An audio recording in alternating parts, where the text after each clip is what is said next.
Avropa İttifaqı Azərbaycanda həm hökumət, həm də vətəndaş cəmiyyətinə qrant verən ən böyük xarici donordur. Azərbaycan müstəqilliyi qazandıqdan sonra 500 milyon manat, 2007-2015-ci illərdə isə 179 milyon avro məbləğində vəsait ayrılmışdır.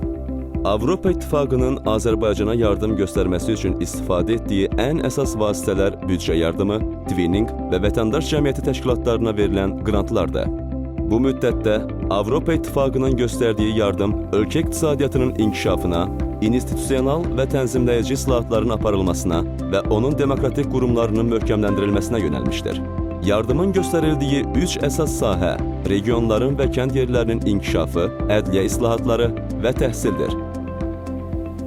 We are very proud of from the European Union that we have been already from the beginning a partner to Azerbaijan in its reform efforts. Both the European Union and Azerbaijan sees that the closer we get to each other, the more benefits we see in exchanging information, in exchanging best practices. And this is of course something that we want to see developed over time. Azərbaycan Respublikası ilə Avropa İttifaqı müxtəlif proqramlar çərçivəsində əməkdaşlıq edir. Bu proqramlardan biri də büdcəyə dəstək alətidir. Büdcəyə dəstək aləti çərçivəsində imzalanmış sazişlərə uyğun olaraq enerji, ədliyyə, ərzaq təhlükəsizliyi və kənd yerlərinin inkişafı proqramları həyata keçirilir. Bu proqramlardan artıq 3-ü başa çatmışdır və bu sahədə həyata keçirdiyimiz əməkdaşlığı uğurlu hesab etmək olar. Avropa İttifaqının Azərbaycandakı nümayəndəliyi ədliyyə islahatlarına yardım proqramını çox müsbət qiymətləndirir. Ədliyyə Nazirliyi və digər qurumlar proqramın icrası zamanı öhdəlik götürmüş və əməkdaşlıq etmiş, proqramın uğuru naminə böyük cəhdlər göstərmişlər. Proqramın nazirlikdə proqramlaşdırma prosesinin təkmilləşdirilməsi, Ədliyyə Akademiyasının inkişafına yardımın göstərilməsi və penitensiar sistemdə məhbuslar üçün şəraitin yaxşılaşdırılması kimi bəzi institusional təsirləri olmuşdur. Bu, həm də Ədliyyə Nazirliyi ilə siyasi dialoqun möhkəmləndirilməsi və onun dərinləşdirilməsi üçün Avropa İttifaqına imkan yaratmışdır. Regional ədliyyə bölmələrinin hər birində hüquq kitabxanaları açılmışdır ki, burada 1800-dən artıq kitab saxlanılır. Bir sıra təlim proqramları keçirilmişdir. 2012-2013-cü tədris ilində Ədliyyə Akademiyası hakimlər üçün 1784 saat təlim keçmiş, 246 hakim təlimdə iştirak etmişdir. Növbəti islahatlar zamanı 10 penitensiar müəssisə müasirləşdirilmiş və 8 müəssisə yeni avadanlıqla təchiz edilmişdir. We were working in several lines.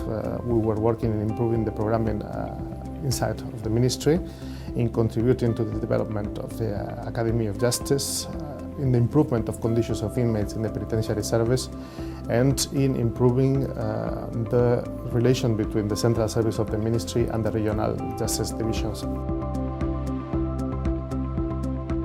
Görülən işlər çərçivəsində regional ədliyyə şöbələrinin Xaçmaz və İmişli rayonlarında müasir infrastruktura və İKT-lərin istifadəsi üçün hər cür şəraitlə təmin olunmuş müasir inzibati binalar istifadəyə verilmişdir.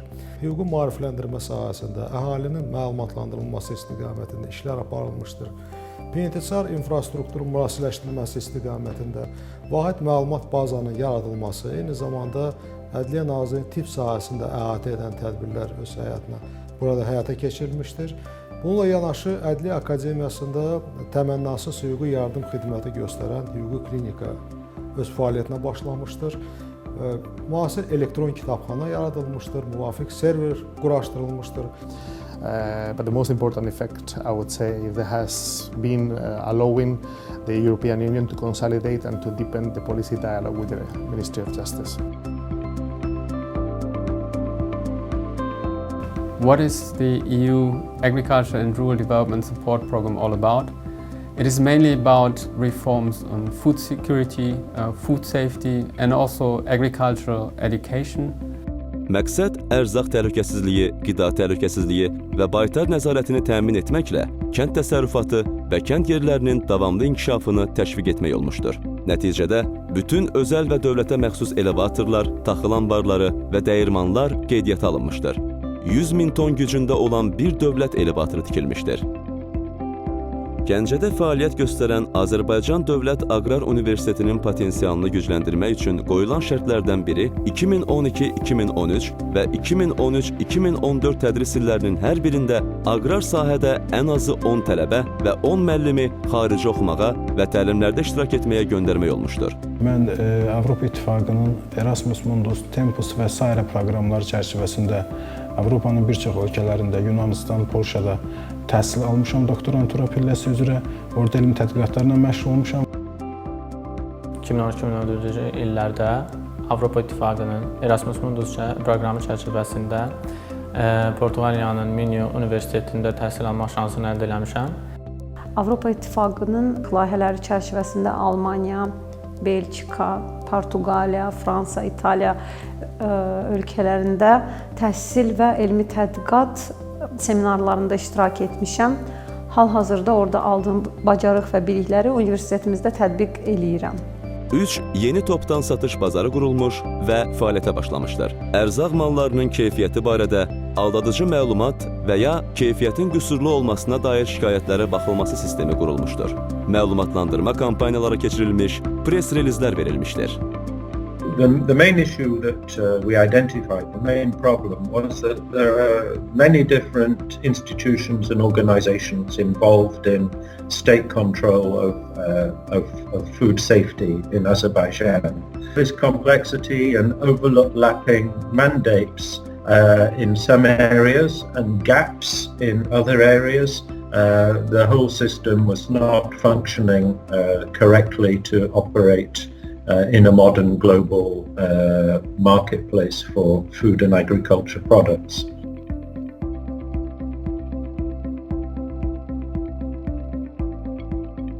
After a lot of consultation and discussion with various stakeholders, and in line with international best practices, we recommend that the government of Azerbaijan should adopt an objective of, by 2024, establishing a national Azerbaijani food safety authority, which would receive the mandates from some of these different organizations and unify them in a unitary and coherent body which would operate under the responsibility of the Cabinet of Ministers. İcrası başa çatmaqda olan layihənin köməkliyi ilə 2025-ci ilə qədər bir dövrü əhatə edən fəaliyyət planı tərtib olunmuşdur. Bundan başqa bu plana uyğun olaraq kadr hazırlığı məsələləri, xüsusən Kənd Təsərrüfatı Nazirliyi strukturlarına daxil olan Dövlət Baytarlıq Nəzarət Xidmətində və Fitosanitar Nəzarəti Xidmətində davamlı planlı şəkildə kadr hazırlığı məsələləri yerinə yetirilməyə başlayıb. Avropanın Qida Təhlükəsizliyi Agentliyi ilə əməkdaşlıq qurulub və bunun köməkliyi ilə xaricdə mütəmadi olaraq bir çox mütəxəssis hazırlıq sahəsində kurslarda iştirak edirik. We have been able, together with the Azerbaijani government in the last 4 years, to help the Azerbaijani population to benefit from better food, affordable food, high quality food that is more in line with international food safety standards. I think the important thing of this operation is that this is not a normal project. A normal project, we have money, we have activities, we have results. Here we had big objectives. We had a good dialogue with the authorities on the sector, be it agriculture or be it justice, but also on public financial management. And I think a lot of movement have been made to improve public financial management in Azerbaijan. I think this is one of the key results of this project. Very many people-to-people contacts that has grown over time with an increased number of visits from the European Union to Azerbaijan and the opposite. And I think we have laid a foundation for that with our support to reforms and modernization in Azerbaijan.